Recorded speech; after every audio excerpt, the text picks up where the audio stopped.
চব্বিশের লোকসভা নির্বাচনে বাংলায় ভালো ফল করেছে তৃণমূল কংগ্রেস।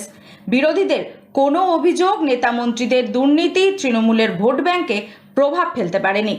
দলকে বিপুল ভোটে জয়ী করার জন্য জনগণকে ধন্যবাদ জানান মেয়র ফিরহাদ হাকিম। 82 নম্বর ওয়ার্ডের বাড়ি বাড়ি গিয়ে গোলাপ ফুল দিয়ে ধন্যবাদ জানালেন মেয়র। 2024-এর লোকসভা ভোটে তৃণমূলকে বিপুল ভোটে জয়ী করার জন্য এবার ধন্যবাদ জানালেন মেয়র। রবিবার সকালে চেতলা 82 নম্বর ওয়ার্ডের কাউন্সিলর তথা কলকাতা পৌরসভার মেয়র ফিরহাদ হাকিম 82 নম্বর ওয়ার্ডের লোকেদের বাড়ি বাড়ি গিয়ে গোলাপ ফুল দিয়ে ধন্যবাদ জানালেন। দক্ষিণ কলকাতার তৃণমূল কংগ্রেসের প্রার্থী মালা রায়কে ভোটে জেতানোর জন্য অর্থাৎ মমতা ব্যানার্জির হাত শক্ত করার জন্য ধন্যবাদ জানান তিনি।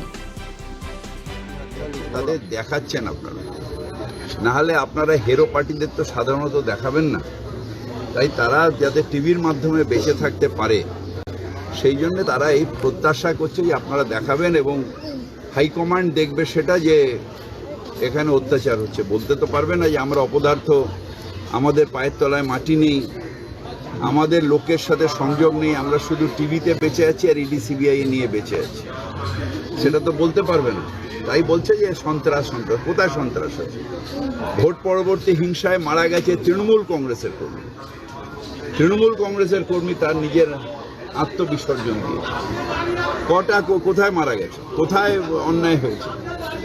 কিছু জায়গায় হতে পারে সেটা পাড়ায় পাড়ায় সারা বছর হয়, পার্সোনাল গ্রাজ, জ্যাঠার ছেলে কাকার ছেলের গন্ডগোল, কোথাও জমি নিয়ে বিবাদ, সেগুলো সারা বছর থাকে, সেই law and order police control করে। কিন্তু আমরা কখনোই ভোট পরবর্তী হিংসায় বিশ্বাস করি না, তাই মমতা বন্দ্যোপাধ্যায় 11 সালে যখন সিপিএমকে উঠিয়ে দিতে পারতেন তখন বলেছিলেন বদলা নয় বদল চাই, নতুন বাংলা গড়তে চাই। বাংলার মানুষ নতুন বাংলা দেখছে তাই ভোট দিচ্ছে। আমরা কম্পিটিশন করব, কাজের কম্পিটিশন, উন্নয়নের কম্পিটিশন করব। আমরা সন্ত্রাসের কোনো কম্পিটিশন, সন্ত্রাস ওরা করে গুজরাটে 2000 লোককে খুন করেছে, মুজাফফরবাদে খুন করেছে, এখানেও মাঝে মাঝে কমিউনাল উস্কানি দিতে আসছে। কিন্তু বাংলার মানুষ বলে হিন্দু নওরা মুসলমানের জিজ্ঞাসা কোনজন, কান্ডারি বলো ডুবিছে মানুষ সন্তান মার, সেই কন্ডারির নাম বাংলায় মমতা।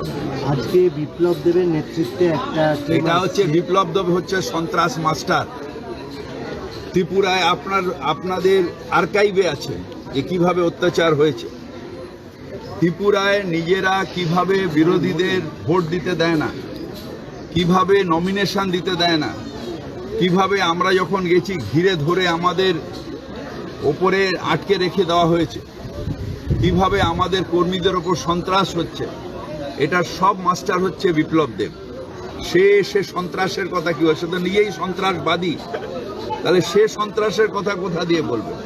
আসলে কাজ নেই তো খইভাজ বিপ্লব দেবকে পাঠিয়ে এখানে একটা নতুন নাটক বিজেপি করছে, কিচ্ছু লাভ হবে না। বাংলার মানুষ মমতা ব্যানার্জির পাশে আছে, থাকবে।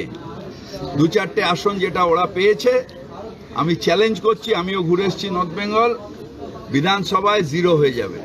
শুভেন্দু অধিকারী আজ রাজভবনে যাচ্ছেন। ও যেখানেই যাক, যেখানে যাক আপনারা ছবি তুলুন, কিন্তু লাভ কিছু হবে না, কারণ বাংলার মানুষ মমতা ব্যানার্জির সাথে। নৃত্যশিল্পী দিল্লিতে ধর্ষণ মামলায় হেয়ারস্ট্রিট থানায় 0 এফআইআর, রাজ্যপালের ভাইপো সহ কয়েকজনের বিরুদ্ধে।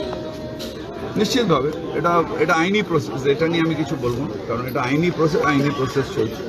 গত 24 ঘন্টায় 4 জায়গায় গুলি করে দেওয়া হয়েছে। নিশ্চিতভাবে এটাও বিজেপির একটা, দেখবেন সবকটাই। কালকে আজ সকালেই কাগজে পড়লাম, একটা গুন্ডা বসে আছে বিহারের জেলে, সে এখানে এসে টাকা তুলছে, তার কিছু চেলাকে পাঠাচ্ছে, সোনার দোকান লুট হচ্ছে বিহার ঝাড়খণ্ড থেকে। মমতা ব্যানার্জি বলেছেন যে বর্ডার সিল করতে, পুলিশকে স্ট্রিক্ট হতে। আমরা বাংলা বিরোধীদের ডাকাতিও করতে দেব না, সন্ত্রাসও করতে দেব না। জয় বাংলা।